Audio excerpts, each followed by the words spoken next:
This video is brought to you by Bharati Cement.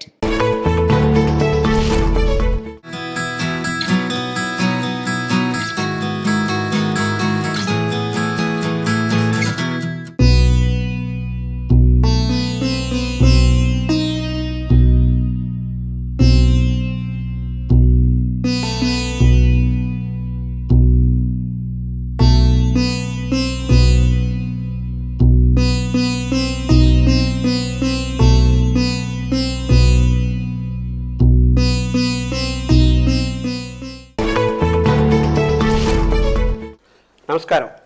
మనతో పాటు కోట సత్యజానంద శాస్త్రి గారు ఉన్నారు. కోట సత్యజానంద శాస్త్రి గారు అంటే హరికథకు పర్యాయ పదం. ఆదిభట్ట నారాయణ దాస్ గారి తర్వాత మళ్ళీ హరికథను జనబాహుల్యంలోకి తీసుకెళ్లి హరికథకు పర్యాయ పదంగా మారి హరికథ చక్రవర్తిగా ఉన్న కోట సత్యజానంద శాస్త్రి గారికి ఇటీవలే భారత ప్రభుత్వం పద్మశ్రీ పురస్కారాన్ని ఇచ్చింది. ఇది భారతదేశంలో ముఖ్యంగా తెలుగునాట హరికథకు వచ్చిన మొట్టమొదటి పద్మశ్రీగా మనం భావించాలి. 76 ఏళ్ల నుంచి వారు హరికథలో ఉన్నారు. ఇప్పుడు దాదాపు 90 దగ్గరలో ఉన్నారు. ఇప్పటికీ కూడా వారు హరికథలు చెబుతున్నారు. వారి హరికథ జీవన ప్రస్థానము, వారి గురువులు, వారి నేపథ్యము, హరికథ యొక్క ప్రత్యేకత, విశేషాలు ఇవన్నీ వారిని అడిగి తెలుసుకుందాము. నమస్కారం కోట సత్యనారాయణ శాస్త్రి గారు. నమస్కారం. హరికథకు మొట్టమొదటిసారిగా పద్మశ్రీ వచ్చింది కదా, అది మీ రూపంలో వచ్చింది. మీకేమనిపిస్తోంది? చాలా సంతోషంగా ఉంది ఇప్పుడు వచ్చినందుకు. ఇప్పటిదాకా రానందుకు చాలా బాధగా ఉండేది. ఇప్పుడు చాలా సంతోషంగా ఉంది. ఇప్పటికైనా ఈ పని చేసినందుకు చాలా ఆనందంగా ఉంది. ఏనాడో చేయాల్సింది, ఏనాడో ఈ ఉపాధికి రావాల్సింది, రాలేదు. దీనికి ఆద్యుడు నారద మహర్షుల వారు. ఆయనకి శిక్షణ ఇచ్చిన వాళ్ళు మాత సరస్వతి మాత, బ్రహ్మదేవుడు.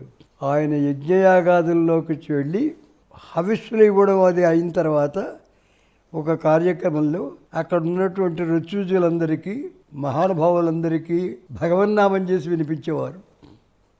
అది కావాలని పెట్టుకునేవారు. కారణం ఏంటంటే అందరికీ మంత్రాలు రావు, అందరికీ సరైన ఆచారం తెలియదు. సర్వులు తరించడానికి సులభమైన, గొప్పదైన, అరుదైన, విశేషమైనది ఒక్క భగవన్నామం మాత్రమే. నారద మహర్షి వాడు చేసేవారు ఆ పని. అందరూ వినేవాళ్ళు, ఆనందించేవాళ్ళు. అంచేత దీనికి ఆద్యుడు ఆయన. ఆయన కూడా పక్క వాయిద్యాలు పెట్టుకోవడం కష్టమైంది అన్నట్టుగా ఆయన దగ్గర వీణ ఉండేది కాబట్టి ఆ వీణలోనే ఆయనకు కావాల్సిన ఎఫెక్ట్ వచ్చేదాకా ఆ వీణలలో సంగీతం పలికించేవారు.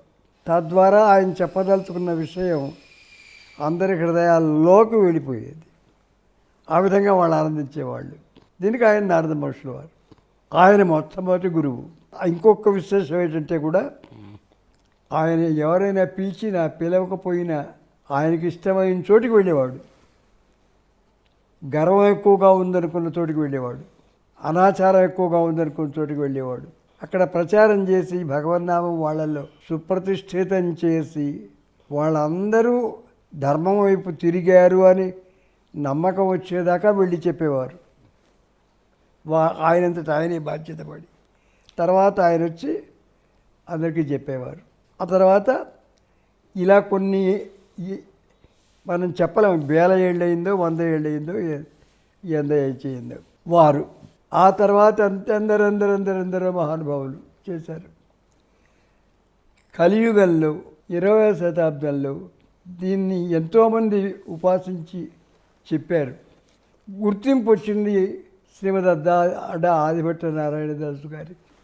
నారాయణదాసు గారు లాంటి పండితుడు వ్యక్తి అప్పటికి ఇప్పటికీ ఎవడూ లేడు. ఇక ముందు కూడా పుడతాడని నమ్మకం లేదు. ఎందుకంటే అలాంటి వాళ్ళని కనాలంటే కాలానికి చాలా కాలం పడుతుంది. మామూలు వాళ్ళు పుడుతుంటారు, పోతుంటారు. ఓ నారాయణదాసు గారు, ఓ మహాత్మా గాంధీ గారు, ఓ త్యాగరాజ స్వామి గారు అలాంటి వారు పుట్టాలి అంటే కాలానికి ఎంతో కాలం పడుతుంది. ఏమిటి ప్రత్యేకత? నారాయణదాసు గారు పెద్ద యోగి, సిద్ధుడు. తర్వాత అనేక భాషలు తెలిసినటువంటి వాడు. కవిత్వం, గానం, నాట్యం ఇవన్నీ తెలిసినటువంటి గొప్ప రచయిత. ఆయన హరికథను చేపట్టారు. ఎందుకు? తరించడానికి ఇది ఇంతకంటే సులువు ఇంకోటి లేదు అని. అంటే హరికథని సర్వకళల సమాహారం అంటారు కదా.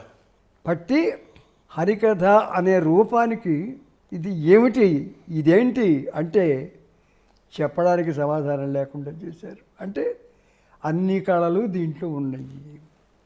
సర్వకళల సమాహారం హరికథాగానం అని అధునాతనంలో శ్రీనారాయణ రెడ్డి, దేవులపల్లి కృష్ణశాస్త్రి గారు మొదలైనటువంటి వాళ్ళందరూ కూడా అంగీకరించి ఒప్పుకోని ఆనందించి ఉన్నటువంటి వారు. తర్వాత జాతి, మత, వయస్సు ఏ తేడా లేకుండా సర్వజనులకి ఎప్పటికి ఏది ఎంత అవసరమో అది చెప్పినటువంటి వారు నారాయణదాస్ గారు. పరిశోధకులు చాలామందికి 2-3 తెలియచ్చు, కానీ అన్ని సంగతులు ఎవరికీ తెలియవు. పంచముఖి తాళమని వేసేవారు ఆయన. వేయడం కాదు, అలవక దాంట్లో పాడేవారు. మేము చూడలేదు ఆయన్ని. ఏమండి, ఎన్నో విశేషాలు దాంట్లో మానవులకు సాధ్యం కానివి ఆయన చేశారు. ఏమండి, దాన్ని పంచముఖీశ్వర తాళహాని ఆయన చేస్తే ఆయన చేస్తున్నది ఎంతవరకు గొప్పదనం అని తెలుసుకోవడానికి 5 కావాలి. ఆ 5 గొప్పవాళ్ళు కావాలి. 2 కాళ్ళతో 2 తాళాలు, 2 చేతులతో 2 తాళాలు, తలకాయతో ఒక తాళం, 5 వేసేవారు ఏకకాలంలో. దాంట్లో పాడేవారు. ఇవాళ ఎవరినైనా ఒకడు ఉంటే 1 నిమిషం 2 నిమిషాలు పాడితే ఇంకొక నిమిషం పాడినంటే మా వాళ్ళు కాదంటారు. ఎందుకు? పోతావో ఉంటావో తెలియదు, అంత కష్టం అని. కావున దాంట్లో అలవోకగా నారాయణదాస్ గారు సంచారం చేసేవారట మహానుభావులు. పెద్ద విద్వాంసులు చెబుతారు. అంచేత ఆయన మహాయోగి, హరికథకుడు. అన్ని ఉండి ఆయన హరికథను ఎన్నుకున్నారు జీవితానికి. ఎందుకు?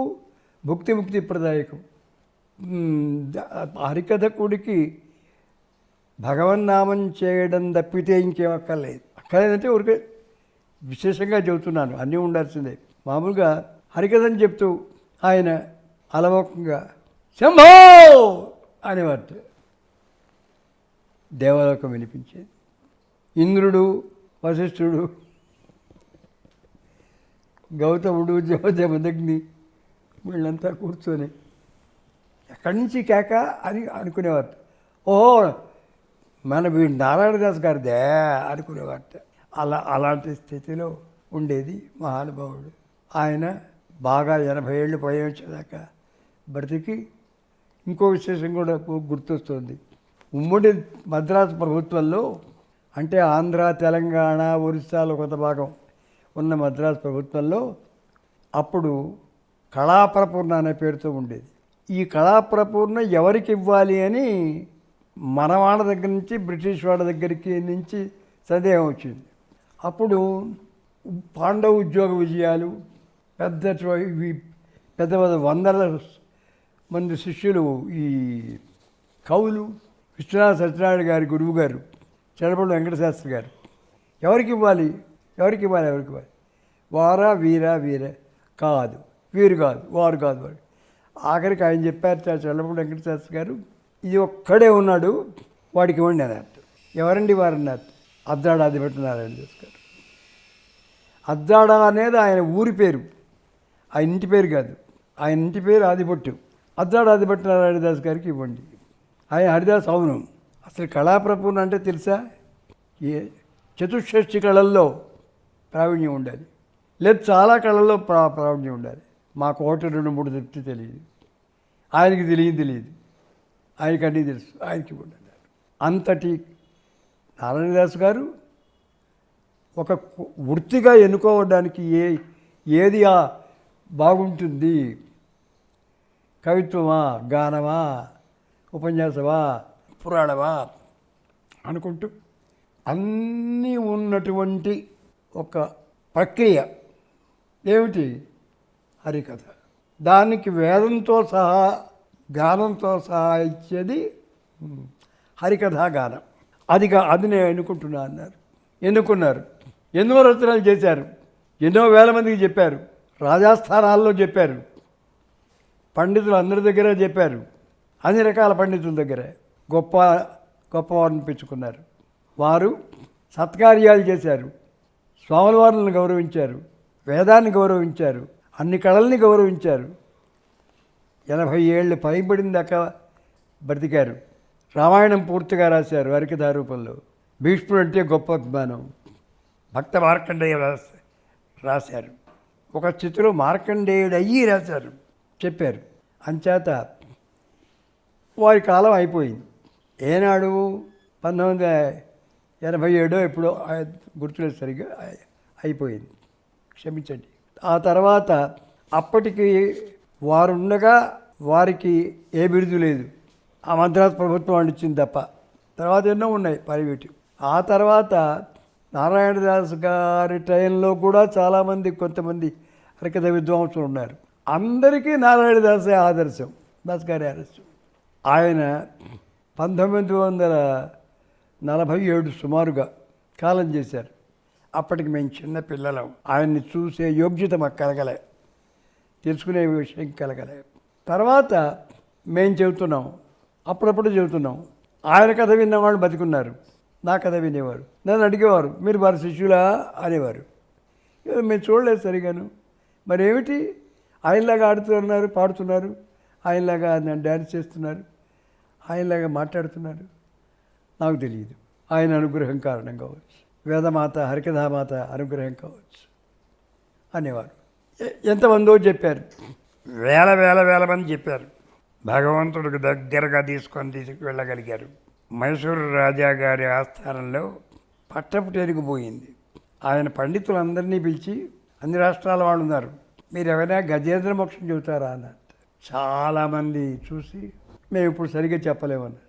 రంగావచల సుబ్బయ్య గారిని మన ఆంధ్రుడు, ఆయన నేను చెబుతాను, మీ అందరి సెలవైతే వీడు చెబుతాడు అన్నట్టు. చెప్పండి, అంతకంటే సంతోషం లేదు. 8 గంటలు చెప్పారు. ఇంకా చెప్పాల్సింది చాలా ఉంది, ఇప్పటికి ఇంతకంటే చెప్పలేదు అన్నట్టు. కావున ఆ విధంగా ఎంతమందో కృషి చేశారు. రంగావచల సుబ్బయ్య గారిని మహానుభావుడు, వేలాది జనానికి చెప్పేవారట, మేము చూడలేదు. అందరికీ అందుబాటులో ఉండేట్టు చెప్పేవారట. అంటే ఒక చిన్న ఉదాహరణ చెప్తాను. సీతమ్మవారు అందట రాముల వారితోటి, వాడు ఎంతకాలం నుంచో ఏడుస్తున్నాడు, అలా చూస్తారు వింటారని కానీ ఏం చేయరేమిటి ఆ రామదాసు, వాడు ఆ గోపన్న రామదాసు అంటే, నాకు తెలుసు ఇంకా కొంచెం కాలం ఉంది, అందుకనే ఇలా ఉన్నాను, నాకు తెలుసు అనేవాడు. అని ఆఖరికి ఆయనకి మోక్షం కంటే గొప్పది స్థితి ఇచ్చారు. లేదు మోక్షం కంటే గొప్పది, అయినా అంత గొప్ప ఆప్యాయత కనపరిచారు ఆయన. దానికి కారణం ఏంటి, వ్యావహారికంగా పక్కన చేర్చుక చికిలిన కూచు చక్కగా మరుగేళి సొక్కిడి వేళ నన్ను బ్రోవమని చెప్పవే సీతమ్మ తల్లి, నన్ను బ్రోవమని చెప్పవే. అమ్మా నువ్వు అమాయకురాలు, ఎప్పుడు పుట్టితే ఎప్పుడు చెబుతాడేమో, చెప్తావు. ఆయన ఈ రాజకీయాల్లో గొడవల్లో ఉన్నప్పుడు చెప్పొద్దమ్మా, ఆయన నీతో ఆనందంగా గడిపేటప్పుడు నా మాట ఒక్కసారి చెప్పమ్మా అనేవారు. ఇది సామాన్య జనానికి అందరికీ మనసులో ఉండిపోయేది. అది రామదాసు గారి గొప్పతనం. అంచేత ఆ భక్త రామదాసు గారు వీళ్ళందరూ కూడా సర్వజనులు అందరికీ తరించడానికి మార్గం ఒక్కటే హరికథ అని అనుకున్నారు. ఆ భక్త రామదాసు గారు తర్వాత ఎంతోమంది మహానుభావులు, సదాశివ బ్రహ్మేంద్ర స్వామి గారు, అన్నమాచార్యుల వారు, ఇంకా ఎంతమందో ఆ హరికథను ఉపాసించి తరించారు. ఇంకా ఇలా చెప్పుకోవాలంటే మీరు 24 గంటలు ఇంటర్వ్యూ చేసినా ఇలాగే ఉంటుంది. ఎన్నో గుర్తుకొస్తూ ఉంటాయి, అవన్నీ చెప్పలేము. సరే, మీకు హరికథ ఎప్పుడు మీ జీవితంలో ప్రవేశించింది? హరికథ మీరు ఎప్పుడు హరికథలుగా మారారు, హరికథకులుగా? నేను నారాయణదాస్ గారు ఉన్నప్పుడు నేను చిన్న పిల్లవాడిని. నాకు కొద్దిగా వయసు తెలిసేటప్పటికీ చిన్నవాడిని. వారిని చూసే ప్రాప్తం నాకు కలగలేదు, ఎందుకంటే నేను పోలేదు, ఆయన రాలేడు. అంటే మీరు ఎప్పుడు హరికథ మొదలు పెట్టారంటున్నాను. మీకు ఎలా హరికథ నేను అబ్బింది? కథ మొదలు పెట్టడం అంటూ దీనికి ఒక ముహూర్తం పెట్టుకోలేదు. నేను మా చుట్టాల ఇంట్లో ఏదో పెళ్ళి అవుతుంటే మా బంధువులంతా నన్ను చేతి మీదకి తోశారు. చెప్పో అన్నారు, చెప్పకపోతే కొట్టేట్టున్నారు. అందుకని నేను ఏదో నాకు తోచింది మాట్లాడడం మొదలెట్టే. అది నా ప్రారంభం. అప్పుడు మీకు ఎంత వయసు ఉంటుంది? అప్పటికి నాకు 10 ఏళ్ళు 12 ఏళ్ళు ఉంటాయి. మా అక్కబెద్ది రామకృష్ణ భాగవతుల వారిని మా మేనత కొడుకు, ఆయన పెద్ద హరిదాసు. అక్కబెద్ది రాధాకృష్ణ భాగవతుల వారు. ఇంకొక ఆయన ఉన్నాడు కృష్ణయ్య గారిని, ఆయన వాళ్ళని తోచి చెప్పు అన్నారు. ఎందుకన్నారు? ఏదో చెప్పడం మొదలెట్టారు. కాసేపు చెప్పాను. ఆనాడు సినిమాలు ఎప్పుడో సంవత్సరానికి 2 ఏళ్ళకి వచ్చేవి. అవి చూసి నాకు గుర్తు ఉండి దాంట్లో ఉండి ఏవో పాటలు పాడి ఏదో కాసేపు చెప్పాను. అలా ప్రారంభమైంది. తర్వాత కొంతకాలం అయిన తర్వాత వేదం నేర్చుకున్నాను. విజయవాడలో, బ్రాహ్మణ కోడూరులో, అద్దంకిలో. మా స్వగ్రామం అద్దంకి, మా పెద్దలది. నేను గుంటూరు వచ్చి 56 ఏళ్ళు అయింది. అక్కడికి మామూలుగా అలా చెప్పడం మొదలెట్టాను. తర్వాత తణుకు వెళ్ళాను.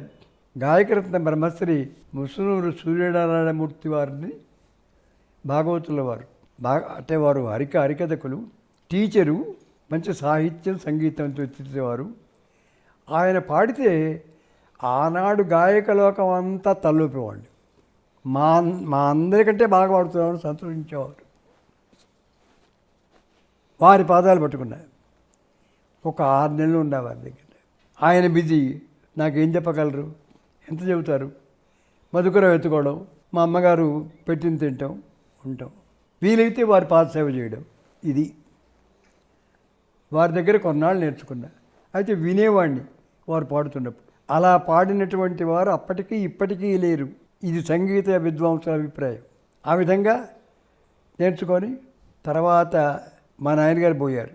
మాది పెద్ద కుటుంబం, ఆధారం లేదు. ఎప్పుడెప్పుడైనా వచ్చే సినిమా చూసేవాడిని. అది హాల్లో కాదు, బయట ఉండి వినేవాళ్ళం.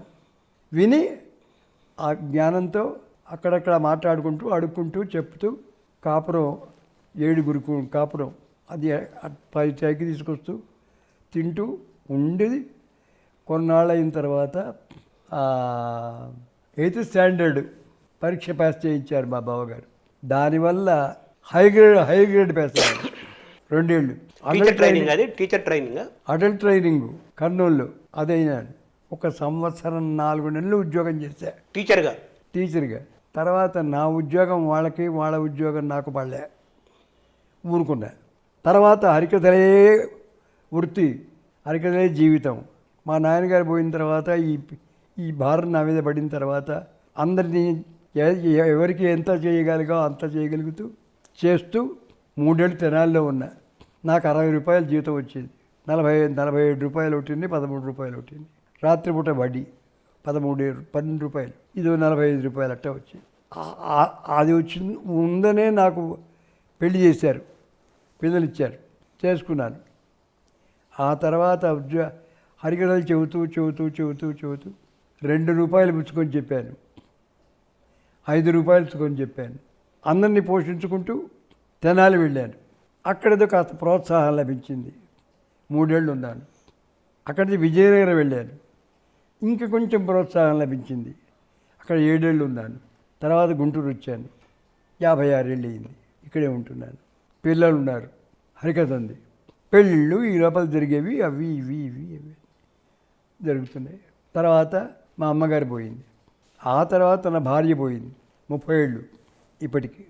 నేను ఒకటి చెబుతుంటా, నారాయణదాస్ గారికి నాకు పోలిక దేంటో లేదు, కానీ నాకు తెలిసినంతవరకు ఒక దాంట్లో మాత్రం నేను ఆయన ఒకటే అంట. ఏమిటి? ఆయన పెళ్ళాం పోయిన తర్వాత 30 ఏళ్ళు ఉన్నాడు, మా పెళ్ళాం పోయింది, నేను 30 ఏళ్ళు ఉన్నాను. సరే అయిపోయింది. తర్వాత పిల్లల్ని పైకి తీసుకురావడం, ఏదో జాగ్రత్తగా వాళ్ళ జాతక ప్రకారం వాళ్ళు పెద్దవాళ్ళు కావడం, వాళ్ళకి పెళ్ళిళ్ళు కావడం, వాళ్ళకి పిల్లలు పుట్టడం, తర్వాత ఇప్పుడు ఇదే నడుపుతున్నాను 88 సంవత్సరాలు దాటినాయి. ఎప్పుడు 22 ఆగస్టు 12 తారీఖు. ఇప్పుడు 89 నడుస్తుంది. పూర్వాశ్రమంలో ఈ చాలా రోజుల కిందట మన శర్మ గారు మా శర్మ గారు, చిరంజీవి మా శర్మ గారు, ఆయన వ్యక్తి కాదు వ్యవస్థ. చాలా చక్కగా ఆయన గుర్తుపెట్టుకొని వాళ్ళ తండ్రి గారిని తాతగారిని గుర్తుపెట్టుకొని నన్ను పిలిపించి విశాఖపట్నంలో సన్మానం చేశారు. 20,000 రూపాయలు సన్మానం చేశారు. అది 20,000 కాదు, 20 కోట్లు అప్పట్లో.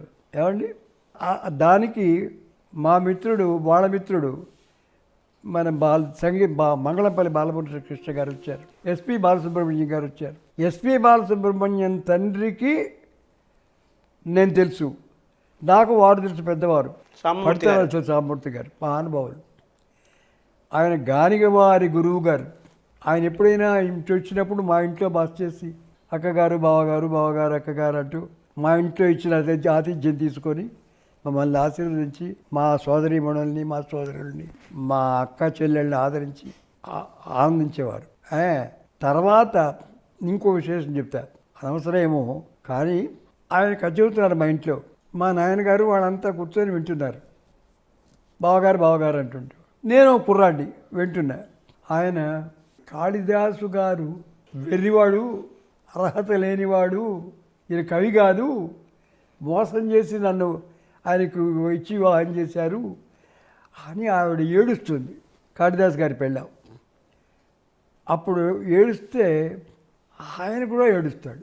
ఏమిటంటే అప్పుడు ఆమె కాళ్ళు పట్టుకొని చెబుతుంది, ఏమైనా మీరు నా భర్త, మీకు నేను దండం పెట్టాల్సిందే. ఎందుకంటే అప్పటికి ఏమీ తెలియదు. ఓ దుర్బుద్ధితో ఆయనకిచ్చి చేయించాడు మంత్రి. ఆయన ఆస్థానంలోకి వచ్చి చూస్తే రావణాసురుడు బొమ్మ కనపడిందిట.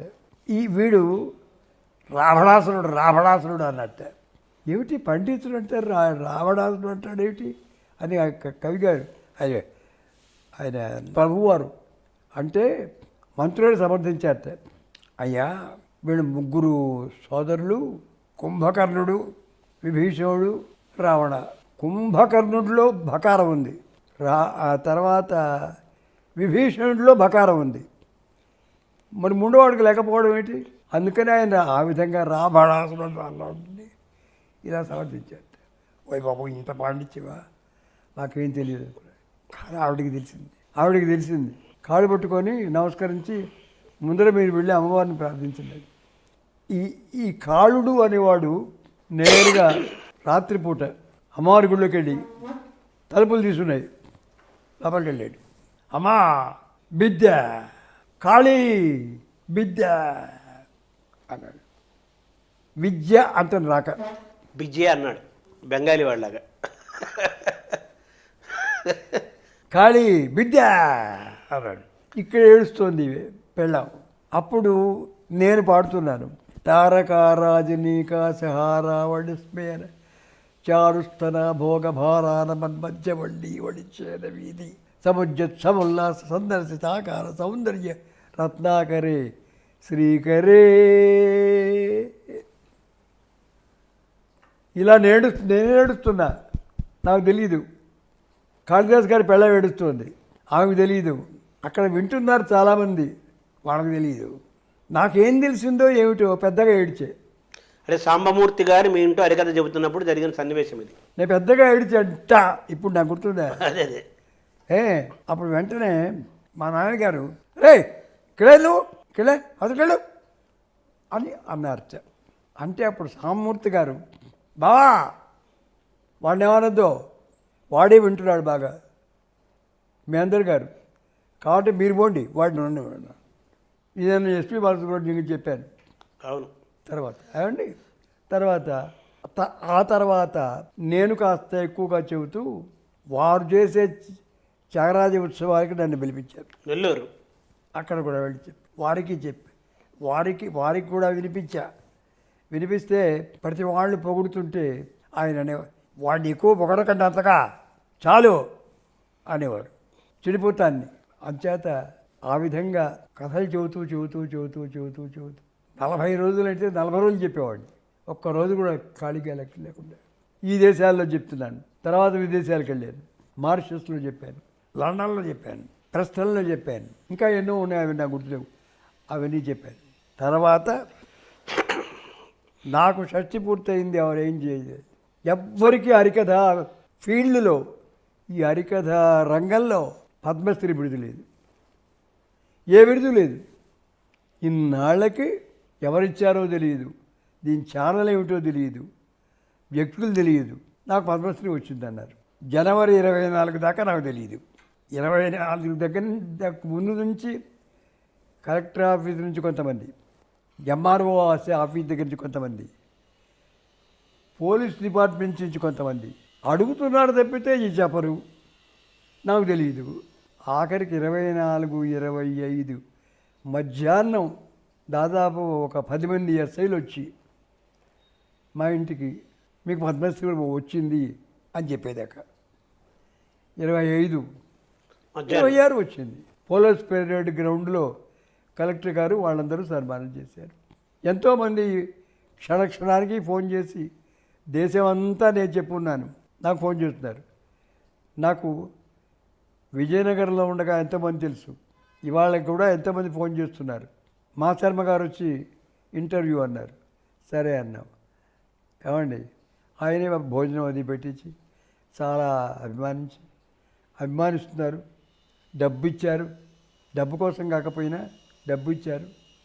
తర్వాత ఎంతోమంది చేస్తున్నారు, చాలా సంతోషంగా ఉంది. ఎందుకు సంతోషం అంటే ఇప్పటికి హరికథకి బిరుదు వచ్చినందుకు, ఇంకా సంతోషం నాకు వచ్చినందుకు.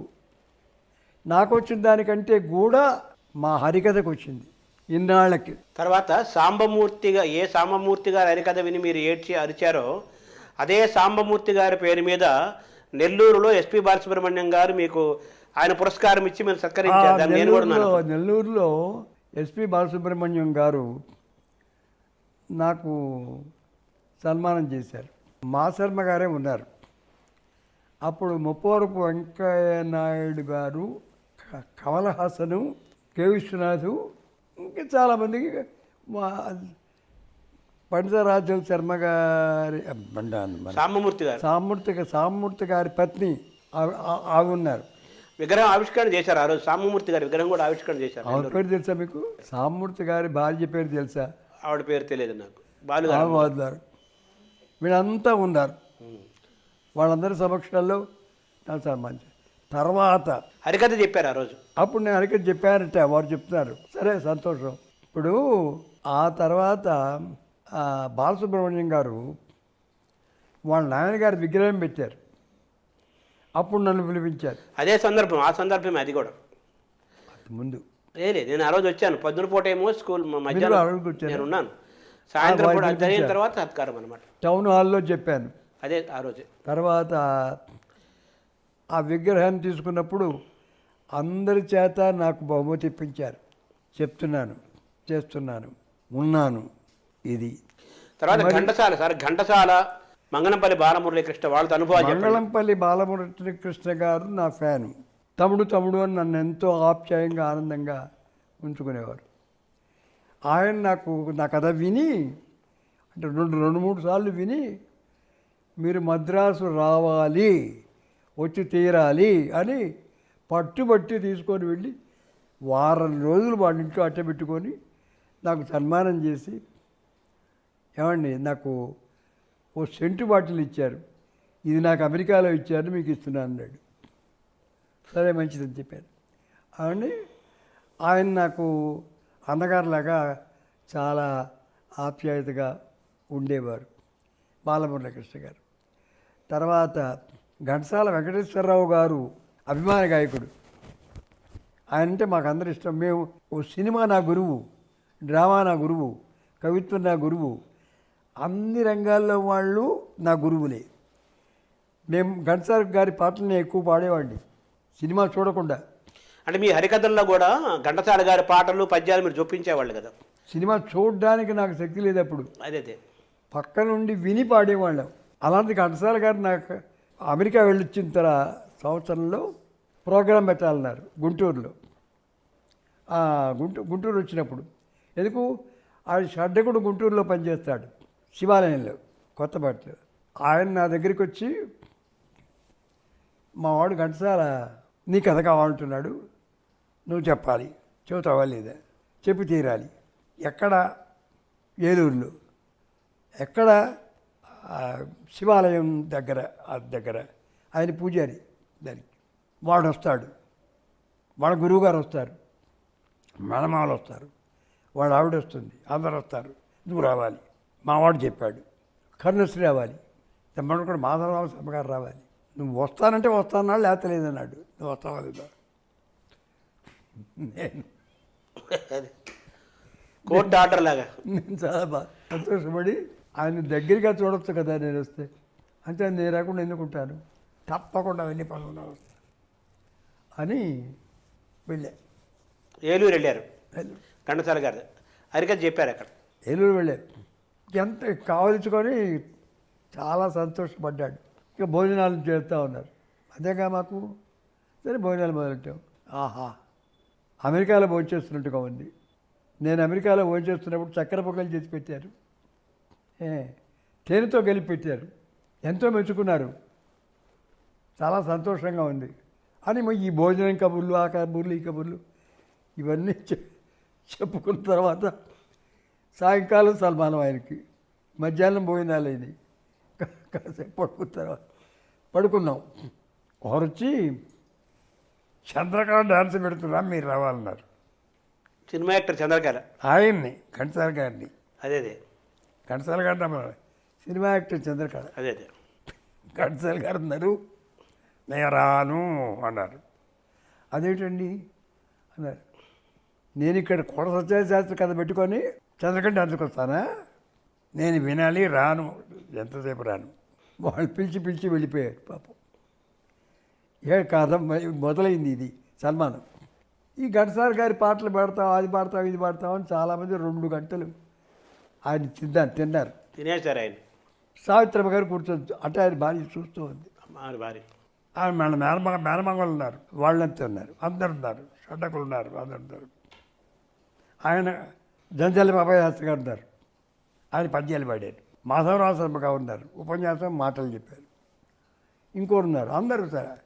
ఇదంతా అయ్యేటప్పటికీ ఘంటసాల గారు అభిమాన గాయకులు ఉన్నారు, వాళ్ళు పాడలేరు. 6:00కన్నా 9 అయింది అప్పటికే. ఆయన అన్నాడు, ఇక చాలు, నాది నాకు ఊరికి వినిపించడం విసుగ్గా ఉంది, అయ్యా హరికథ మొదలెట్టండి, దయచేసి మొదలెట్టండి అన్నాడు. నేను మొదలెట్టాను. జలాపహారేశ్వర స్వామి వారి గుడి ఇది, ఏలూరులో. 10,000 మంది జనం ఉన్నారు. చెప్పేస్తున్నాను నేను, ఏం మాట్లాడలే, చెప్పేస్తున్నాను. జనం అంతా పొంగిపోయి వింటున్నారు. 10:30 అయింది, ఎక్కడా ఏ సౌండ్ లేదు, వింటూనే ఉన్నారు. సరే 10:30, 11 కావస్తుంది. 11 అయింది, 11:30 అయింది. అప్పుడు ఈ సావిత్రమ్మ గారు అంటే ఆయన భార్య, రండి రండి రండి రండి అంటుంది. ఎందుకు? ఇంజక్షన్ చేయాలి, డయాబెటిక్, లేకపోతే ఆయన కాళ్ళు వాపు. అంశం కూర్చున్నారు కదా, రండి రండి అంటే ఉండు ఉండు ఉండు ఉండు అంటున్నారు. 12 అయింది. జనం వింటూనే ఉన్నారు, నేను చెబుతూనే ఉన్నాను, వాళ్ళ మేనమామలంతా వింటూనే ఉన్నారు, షడ్డకులంతా చాలా సంతోషిస్తున్నారు. నేను ఒక రాగం పాడుతూ ఉంటే తాకాయిపుతున్నాడు, కుర్చీ మించి లేస్తున్నాడు, కూర్చుంటున్నాడు.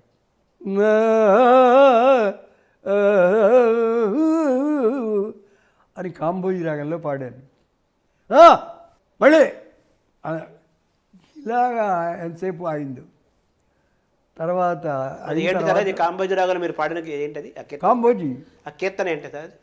భజరే మానస త్యాగరాజ గురు పరబ్రహ్మ మమలం ఘనపాతక నిగళం భజరే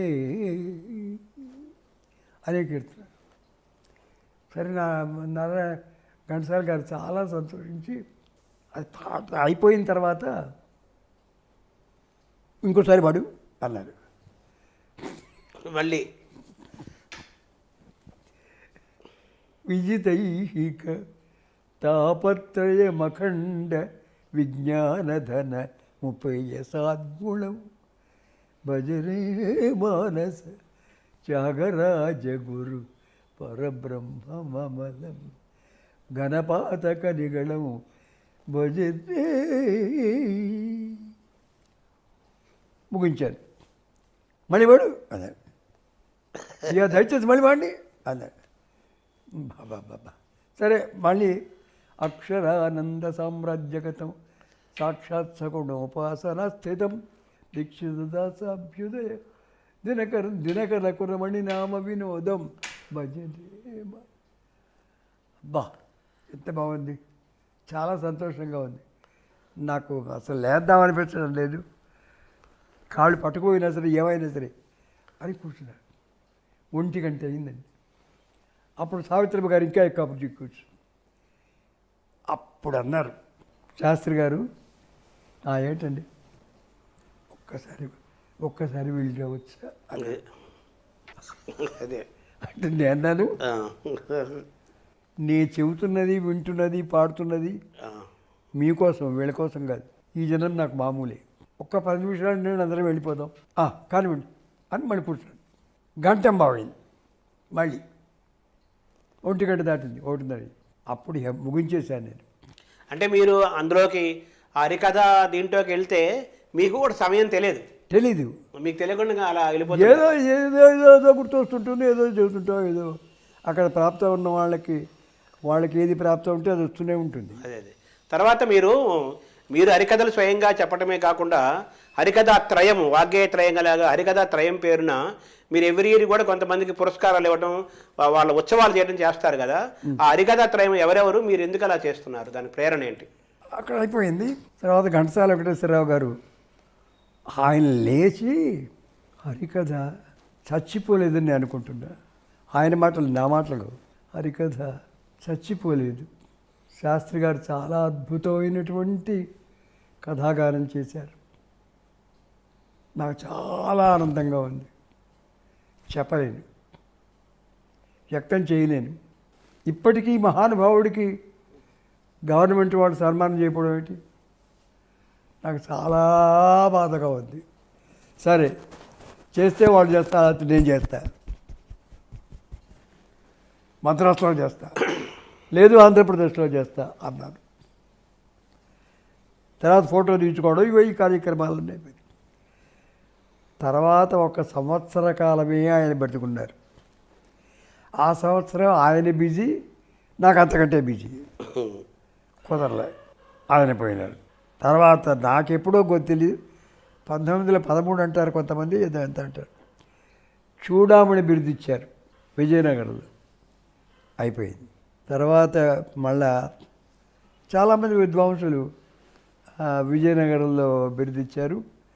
చాలామంది విన్నారు, చాలామంది అయిన తర్వాత ఇవన్నీ అయిపోయినాయి, చాలా అయిపోయింది. నాకు అనిపించింది మనం ఏదో ఎవరో రాసిన కదా చెబుతున్నాం, అది లేకపోతే ఏం చెబుతాము. 4 రోజులు చెప్పింది చెప్పకుండా మరి 3 గంటలు 4 గంటల సేపు లక్షలాది కోట్లాది జనానికి చెబుతున్నాం అన్నప్పుడు వాళ్ళకు ఉత్సవాలు చేయాలి అనిపించింది. మొట్టమొదటి వాడు నారాయణదాస్ గారికి దాని తిరుగులేదు. హరికథ పితామహుడు అని ఆయన అంటున్నారు. అదే ప్రపితామహుడు ఎవరో చెప్పనండి. ఇంకెవరుంటారు? ఇంకా అదే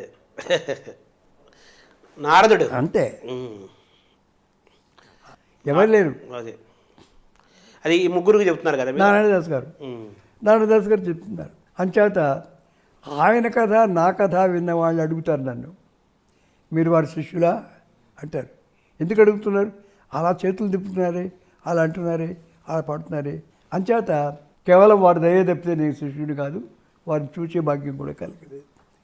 అప్పుడు అంచేత హరికథకి నారాయణదాస్ గారు టైంలో ఉన్నవాళ్ళు ఉన్నారు, వాళ్ళకి గుర్తింపు రాలే. అది శిష్యులు ఉన్నారు, వాళ్ళకి గుర్తింపు రాలే. ఏమండి, బాలబ్రహ్మాన్ దాస్ కానీ ఎరకయ్య దాస్ గారిని ఎవరెవరో ఉండేవాళ్ళట మాకు తెలియదు. ఆ తర్వాత కాలంలో పెద్దింటి సూర్యనారాయణ దీక్షిత్ దాస్ గారు చాలా రాశారు, వేల కీర్తనలు రాశారు. గొప్ప రచయిత వ్యాసుడు అంటే ఆయన రచనలు చాలా చెప్పాం. వారికి రాలేదు ఈ బిరుదు. తర్వాత పరివి సుబ్రహ్మణ్య భాగవతుల వారు కేవలం వ్యాసుడికి అనుకరణ, ఇంకో మాటలేదు. వ్యాసుడు ఎంత రాస్తే ఈయన ఎంత రాశాడు. నా ఉద్దేశంలో చెప్పాల్సి వస్తే ఇంకొకరు 10 పద్యాలు రాసే చోట పరివి సుబ్రహ్మణ్య భాగవతుల వారు ఒక్క గీత పద్యంలో రాశారు. భగవద్గీత ఎంతో రాశారు, మిగతా వాళ్ళంతా ఎన్నో అధ్యాయాలు. పరివి సుబ్రహ్మణ్య భాగవతుల వారు ఒక్క పద్యం ఒక్క కంద పద్యంలో రాశారు. ఏమిటి? భగవద్గీతలో ఆఖరికి పరమాత్మ చెబుతారు, అర్జున ఎటుల భావించ అటుదోచు ఇజ్జగంబు, ఎటుల భావింప అటుదోచు ఇజ్జగంబు, ఆత్మ తప్ప మరే వస్తువైనా లేదు, ఆత్మ తప్ప మరే వస్తువైన లేదు. కలుగు జ్ఞానము తనంత అజ్ఞానమట్లు. పుస్తకాలు రాసుకోండి మీరు, ఏదైనా ఒక్కో దాని గురించి. మూలం అది. కలుగు జ్ఞానము తనంత అజ్ఞానమట్లు, శాశ్వతమ్మకు ఆత్మకు సహజమిద్ది. చిన్న కంద పద్యంలో చెప్పారు మొత్తం. కాబట్టి ఆదిభట్ట నారాయణ దాసు, పెద్దింటి సూర్యనారాయణ గారు, తర్వాత పరివి వారు, ఈ ముగ్గురిది కలిపి మీరు హరికథ త్రయం. వారికి ఉత్సవాలు చేయాలని నా మనసులో గట్టిగా కోరిక ఏర్పడింది. నేనే చేశా అని చెప్పాలి, తప్పదు కాబట్టి. అవును. ముఖ్యంగా ముందర పరివి సుబ్రహ్మణ్య భాగవతుల వారు చేశా. ఎందుకు? 5 ఏళ్ల పిల్లల దగ్గర నుంచి 80 ఏళ్ల వృద్ధుల వరకు ఆయన కథలు చెప్పుకున్నారు, బతుకుతున్నారు, నేను బతుకుతున్నా. అందుకని ఆయన ఉత్సవాలు చేశారు. ఆయన ఉత్సవాలు ఒక 15-16 ఏళ్ళు, దాదాపు 20 ఏళ్ళు చేసిన తర్వాత అప్పుడు కొంచెం స్తోమత ఏర్పడి, కొంచెం తెలిసి వీళ్ళ ఉత్సవాలు కూడా కలిపి మొదలెట్టారు. నారాయణ దాస్ గారు, దీక్షదాస్ గారు, ముగ్గురు. పెద్దింటి వారిది కూడా. ఎందుకంటే అయా నమ్మండి, బాధగా ఉంటుంది. పరివి సుబ్రహ్మణ్యం గారు భాగవతుల వారు, ఆయన పోయేటప్పటికి శవదహన సంస్కారానికి డబ్బులు లేవు. ఆయన బతుకంతా హరిదాసులకే ఉపయోగించారు. ఎన్నాళ్ళు బతికితే అన్నాళ్ళు. దీక్షదాస్ గారు కూడా అంతే, పూజారిగా ఉండేవారు ఒక గుళ్ళు, ఆయన అంతే. అలాగే నారాయణదాస్ గారు పోతే ఎవరు మోయడానికి వెళ్ళలేదు. ఎందుకు? స్మాల్ పాక్స్తో పోయారు ఆయన. అప్పుడు చప్పలు సూర్యనారాయణ గారిని వారు వెళ్ళి ఆ కార్యక్రమం పూర్తి చేశారు. మసూచిక ఏదో అంటారు దాన్ని. వాళ్ళ హరికథ త్రిమూర్తులు మాకు ఇంకెవరికి చూడలేదు. అలా వాళ్ళ ముగ్గురిని దృష్టిలో పెట్టుకొని ప్రతి సంవత్సరం ఓపికన్నా లేకపోయినా వారి ఉత్సవాలు చేస్తున్నా. సార్, మీ హరికథ ఫక్కి ఎవరి మోడలు మీరు నిర్మించుకున్నారా? ఈ రూపం ఎలాగా? మీరు ఈ హరికథ నిర్మాణంలో ఉండే ఈ రూపం ఎవరిది అంటున్నాను? నేను అన్ని ప్రాంతాల్లో చేశా ఈ ఉత్సవాలు 27 ఏళ్ల బట్టి. హైదరాబాదు, కడప, బందరు, గుంటూరు, విజయవాడ, ఇలా అనేక చోట్ల చేస్తున్నాను. ఈ చేశాను అని చెప్పడం అహంకారం కాదు, ఇది ఒక రకమైనటువంటి తెలియజేయడం కోసం చెప్పే మాట. అది ప్రతి 70 ఏళ్ళు దాటితే హరిదాసుకి సన్మానం చేశాం, ప్రతి వాళ్ళకి చేశాను. నా చేత సన్మానం పొందని హరిదాసు దేశంలో లేడు, హరిదాసురాలు దేశంలో లేదు. చేస్తున్నాను. తర్వాత ఇదే మీరు మీ హరికథ పక్కి ఉంటుంది కదా, మీ హరికథకి ఒక బాణి మీరు ఎలా తీసుకొచ్చారు? ఎక్కడి నుంచి తెచ్చారు? నా వరకు నన్ను చెప్పంటే, నాకు ఆదిభట్ట నారాయణదాసు గారు స్ఫూర్తి, ఆయన ఒక్కడే. తర్వాత దీక్షితదాసు గారు, పరివి సుబ్రహ్మణ్య భాగవతుల వారు రచనాపూర్వకంగా గురువులు. ఆ తర్వాత నేను చూడలేదు, నాకు కుదరలేదు. ఆ తర్వాత వాళ్ళల్లో ఒకడిని. ఆనాడు సినిమా నా గురువు, నాటకం నా గురువు, కవిత్వం నా గురువు, అందరూ నా దేశం నా గురువు. గొప్ప మాట మాట్లాడారు. దేశం మొత్తం ఎవరు ఏ కళలో ఉన్నా సరే అంతా కూడా భగవత్ స్వరూపమే. దాంట్లో ఉన్నది ఏమిటి, గొప్పతనం ఏమిటి అని అలా పరిశీలించే స్వభావం నాకు అబ్బింది దేవుడి దయ వల్ల. ఒక్కొక్క చోట ఒక్కొక్క విశేషం తెలిసేది. ఇవన్నీ చెబుతుంటే నేను చెప్తున్నా అనుకునేవాళ్ళు. నాకు వాటి వల్ల తెలిసిందని అంటే ఎవరికి తెలియదు. నాకు దేశం మొత్తం వల్ల తెలిసింది. ఈ లోకమే మీ గురువు అని చెప్పారు. అక్కడి నుంచి తెలుసుకున్నారు, పరిశీలించుకున్నారు. అక్కడి నుంచి ఒక్కొక్కటి తెలియబడుతున్నది. అట్టి స్థితిలో తెనాలి వెళ్ళాను.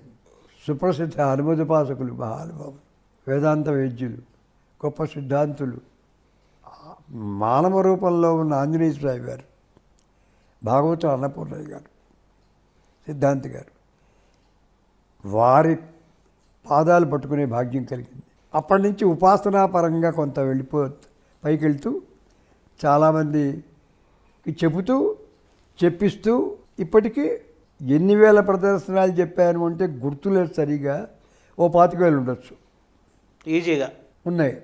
అండి ఒక్కొక్క 30 రోజులు 40 రోజులు అసలు ఇల్లు వాకిలి తెలియకుండా ఉండేది. ఇక్కడ ప్రయాణం కూడా చాలా కష్టంగా ఉండేది. ఈ సదుపాయాలు కూడా లేవు. అయినా ఎన్నో ప్రమాదాలు తప్పించుకొని, మృత్యు ఉండకుండా ఇలా ఉన్నాను. ఇప్పుడు 88 ఏళ్ళు, 89 నడుస్తోంది. చాలా చెబుతున్నాను. ఒకప్పుడు నన్ను అందరూ విమర్శించారు. నువ్వు హరికథలు చెడగొడుతున్నావు అన్నారు. హరికథలో సినిమా పాట ఏమిటన్నారు. కృష్ణాముకుంద మురారి అంటే సినిమా పాట అనేవాడిని నేను. నీకేం తెలుసు? పెద్ద పెద్ద రచయితలు దీంట్లో లేరా? ఎంతో రాయడం లేదా? వాళ్ళ పద్యాలు పాడుతున్నాను, వాళ్ళ పాటలు పాడుతున్నాను. ఘంటసాల గారు, బాలసుబ్రహ్మణ్యం గారు, వగైరా, ఎంఎస్ రామారావు గారు, మాధవ సత్యం, వీళ్ళందరూ నా అభిమానులు. నేను పాడుతున్నాను. వివాహ భోజనంబు వింతైన వంటకంబు విజయాలవారి విందు ఓహో నాక ముందు. ఇది నేను పాడుతున్నాను. నువ్వు పాడకపోతే నోరు మూసుకో అని నేను పాడాను. జనం విపరీతంగా వచ్చేవాళ్ళు నా కథకి. ఇవన్నీ వింటారు. ఆఖరిలో కథ అంతా చెప్పిన తర్వాత వేలు జనం రోజు 30 రోజులు వరుసగా చెబితే రోజుకు వేలు పెరిగిపోవడం. రైల్వే ప్లాట్ఫారానికి కూడా అటు ఇటు జనం, పట్టాలకు అటు ఇటు జనం ఒకటే హార్లు కొట్టుకుంటూ వచ్చేవాళ్ళు. వాళ్ళు వింటూ వెళ్ళేవాళ్ళు గారు. లోపల జనం ఇచ్చుకునేవాళ్ళు. ఏమిటి అంతసేపు పక్క ఇక్కడ అంటే పెడతారు. ట్రాఫిక్ అయిపోయేది. ఒక్క నిమిషం అలాగా చెప్పాను.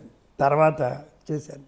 తర్వాత ముఖ్యంగా నీకేమిటి ఆనందం, నువ్వేం సాధించావు, ఏం కావాలి అంటే, ఏదో తిండి లేని వాళ్ళని సరిగ్గా తిన్నాము, పెళ్ళి, పిల్లలు, ఇళ్ళు వాకిళ్ళు, ఏదో ఈ బంధాలు ఇవన్నీ కొద్దిగా ఏదో ఏర్పడ్డాయి. ఇవన్నీ కాదు. ఇప్పటిదాకా భగవన్నామం చేసామనే తృప్తి ఉంది, చేయించామనే తృప్తి ఉంది. తర్వాత ఎవ్వరూ చేయని పని నా చేత చేయించాడు స్వామి గారు. ఏం చేయించారు? శ్రీరామదూతం శిరసానమామి రామస్య దూతం మనసాస్మరామి అనేది కోట్ల సార్లు చేశాను. ఇక అంతమంది కాకుండా అందరూ, ఆడవాళ్ళు, మగవాళ్ళు, చిన్నవాళ్ళు, పెద్దవాళ్ళు ప్రత్యేకంగా చేయించుకొని వినేవారు, చేస్తుంటే వినేవారు. మీరు చేశారు, చేయించారు కూడా. ఏ కథలో కూడా అది చెప్పకుండా నా కథ ముగించలేదు, ఒక రేడియోలో తప్ప. ఇంకో విశేషం ఏంటంటే, రేడియోలో మామూలుగా కథ చెప్పేవాళ్ళు ఇంతకుముందు, అంటే నాకంటే ముందు నాకు తెలిసినంతవరకు. నేను అట్లా కాదు. రామాయణం చెప్పాను, భారతం చెప్పాను, భాగవతం చెప్పాను కావండి. ఇవి కాక సదాశివ బ్రహ్మేంద్ర స్వామి గారు చెప్పాను. అది పెట్టదా నారాయణ తీర్థ తరంగాలు కూడా పడేవాడు కదా మీరు. శంకర భగవత్పాదుల వారికి కథ చెప్పాను, నారాయణ తీర్థుల వారికి కథ చెప్పాను, భక్తరామదాస్ గారికి కథ చెప్పాను, అన్నమాచార్యుల వారికి కథ చెప్పాను, రామకృష్ణరావు చెప్పాను, సిద్ధయోగీంద్ర కథ చెప్పాను, తర్వాత శంకర భగవత్పాదుల వారికి కథ చెప్పాను, అన్నమాచార్యుల వారు చెప్పాను, అల్లూరు సీతారామరాజు చెప్పాను, సుభాష్ చంద్రబోస్ చెప్పాను, గాంధీ గారు చెప్పాను. ఇలా ఎంతమందివో. మన పొద్దున స్వాముల వారు సిద్ధేంద్ర యోగి గారి కాదు, భక్త పోతర, ఇలాగా ఎంతమంది కథలో చెప్పాను. ఏమండి, నాకు రేడియోలో ఎన్ని రావాలో అన్నీ వచ్చాయి. బిలో చేరాను, బి హై, ఏ టాప్ గ్రేడు, 1 గ్రేడు అన్నీ వచ్చాయి. కానీ సంవత్సరానికి ఒక ప్రోగ్రాం వస్తుంది. దేశ పరిస్థితిని బట్టి పిలిచేవాళ్ళు కూడా తక్కువైనారు, బాగా వయసా పెరిగింది. మా వాళ్ళల్లో అనేకత్వం. ఏ బిడుదన్నా కాబట్టి మాకివ్వండి అంటారు. కానీ నాకివ్వమని ఎవరు చెప్పరు. అందరూ తెలివైన వాళ్ళు, అందరు గొప్పవాళ్ళు, చాలా గొప్పవాళ్ళు, మేధావులు. ఇది పరిస్థితి. ఈ పరిస్థితుల్లో మన శర్మ వచ్చి అడిగాడు. ఏదో చేత ఎంత చెప్పాను. సార్, ఇప్పుడు మీరు ఈ కథలు చెప్పారు కదా, ఈ కథలన్నీ మీరు స్వయంగా ఏమైనా హరికథ రచించారా? లేదు, నేనేం కథ రచించలేదు.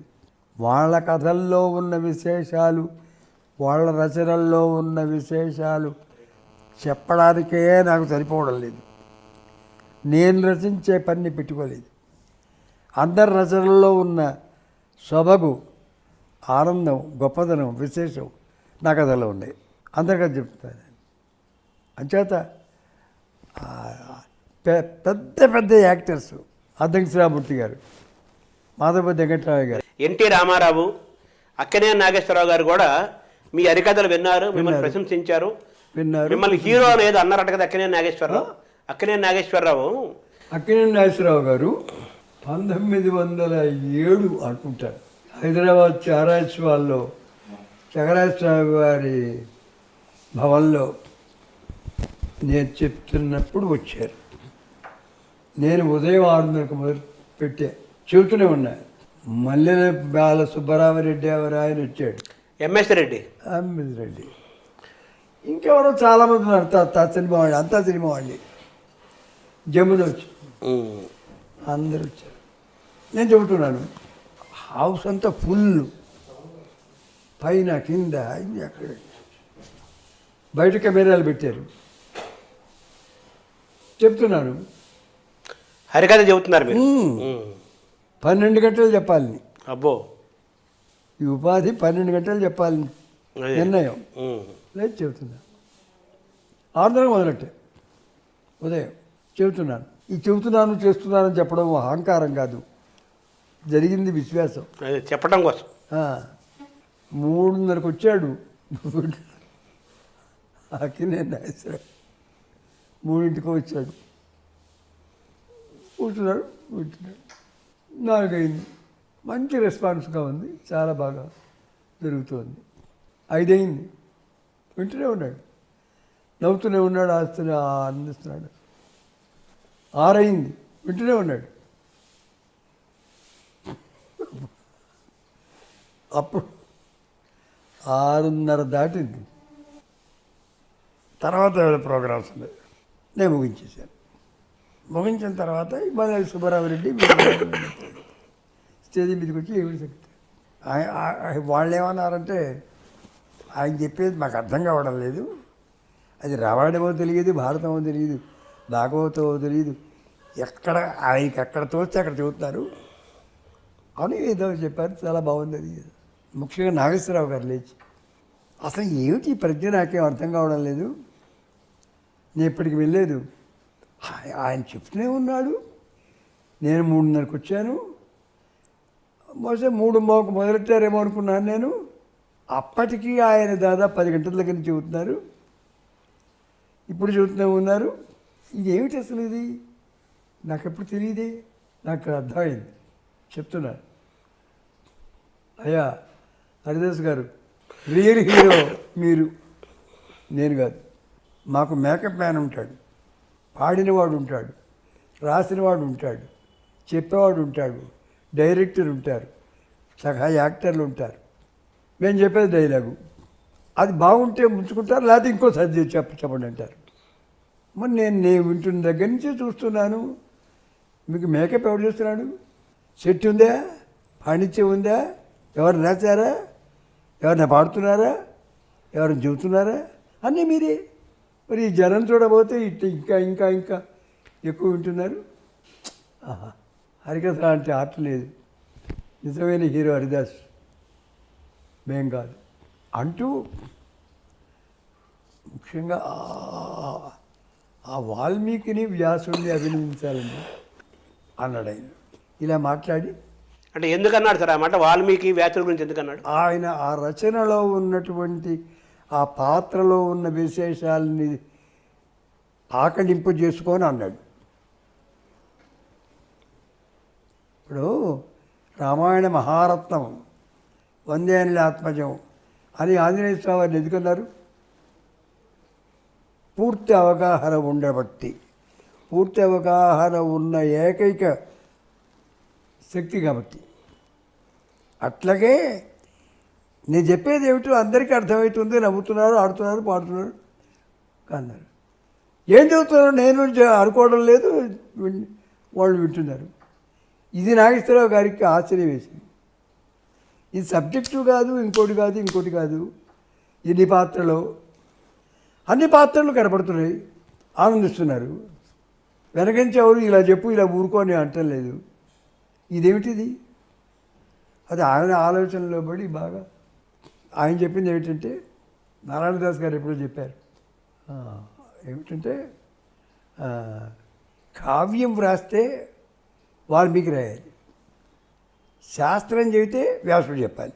మేమందరం కాదు, మేమందరం అన్నీ వచ్చినట్టు నటిస్తాం, కానీ మేం కాదు, వాళ్ళకే సరిపోయింది అన్నాడు. అని ఎలా అన్నాడో ఇది నాగేశ్వరరావు అలాగే అన్నాడు అనుకోండి అని చెప్పాడు. సంతోషించాడు. జమున వాళ్ళ ఇంటికి తీసుకెళ్ళి శాతనాయన గౌరవం చేసింది. శారద ఇంకోటి సార్ భానుమతి వచ్చింది ఒకసారి మద్రాసులో కథ చెబుతుంటే. నేను 5 నిమిషాలు పెడతాను, నాకు ఇలాంటివి ఇష్టం లేదు, నాకు అది అంటూ కమల అంటూ వచ్చింది, వింది. ఓ 3 గంటలు 2 గంటల పైన వింది. అయిపోయింది కథ. ఇదే హరికథంటే నాకు తెలియదు ఇప్పటిదాకా. ఎప్పుడో నా చిన్నతనంలో విన్నాను. దాసుగారి కథ వింటూ ఉంటే ఆయన దగ్గర హరికథ నేర్చుకుందాం అనిపిస్తుంది నాకు. ఎంత అద్భుతంగా ఉంది, ఏమిటిది అసలు ఈ ప్రజ్ఞ ఎలా ఈయనకు వచ్చింది, ఏమిటి నాకు అర్థం కావడం లేదు. ఓహో ఇదే అదే అదేదో అంది. ఇప్పుడు నారాయణ దాసు గారికి అదేదో ఆవిడ ఇంగ్లీష్లో చెప్పింది, నాకు అర్థం కాలేదు సరిగ్గా.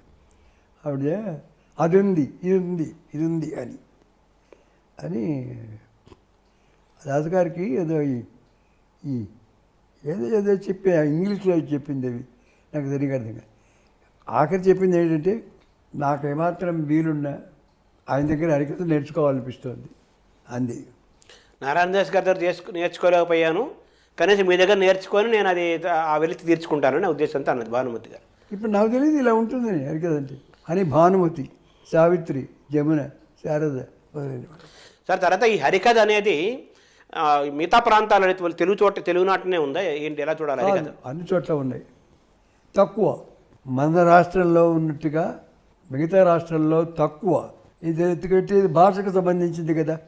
సంస్కృతం ఒక్కటే అందరికీ అర్థమయ్యేది కానీ ఇంకే భాష కాదు కదా. కాబట్టి అందరికీ తెలుగు భాష హరికథ ఉంది. అయితే ఒకటి గుర్తుపెట్టుకోండి, మన తెలుగులో ఉన్న హరికథ ఇంకే భాషలో లేదు. ఇప్పుడు వాళ్ళకి కారణం ఏంటంటే, మన సాహిత్యం వాళ్ళకి లేదు, మన పద్యం వాళ్ళకి లేదు, మన శతకం వాళ్ళకి లేదు. ఎంతసేపు సంగీతమును ప్రాంతీయం తప్ప మనకున్న సదుపాయం వాళ్ళకి లేదు. దేశ భాషలను తెలుగు లెస్స, సంస్కృతం ప్రపంచ భాషల్లో లెస్స, దేవమానవ భాష వల్ల లెస్స. సంస్కృతానికి ఉన్న ఆ సరళత్వం, ఆ సమ్మోహితత్వం, ఆ సులువు ఇంకే భాషలో లేదు. అంటే భారతదేశంలో మిగతా భాషల్లో కూడా హరికథలు చెప్పినప్పటికీ కూడా తెలుగులోనే హరికథలు ఇంత సక్సెస్ అవ్వడానికి కారణం ఏంటంటారు మీ ఉద్దేశంలో? ఇవన్నీ కారణమే. ఏవి? మనం పాట పాడతాం, పద్యం నిలబడి చెబుతాం, డ్యాన్స్ చేస్తాం, అన్ని సమస్యల్ని దీంట్లోకి చెప్పిస్తాం. పద్యం కూడా ఉంది కదా, పద్యం మెయిన్. పద్యం ఇంకో భాషలో పద్యం ఏది, శతకం ఏది, నాటకం ఏది అని కూర్చొని చెబుతారు, లేదని కూడా చెబుతారు. ఇన్ని బాణీలేవి మనకు బుర్ర కథ, హరికథ, ఎగ్గు కథ, ఇంకో కథ, ఇంకో కథ, ఇంకోటి దాదాపు 100 సంస్కృతులు మన హరికథలో ఉన్నాయి. మన హరికథ అన్ని సంస్కృతులకు ఆధారం.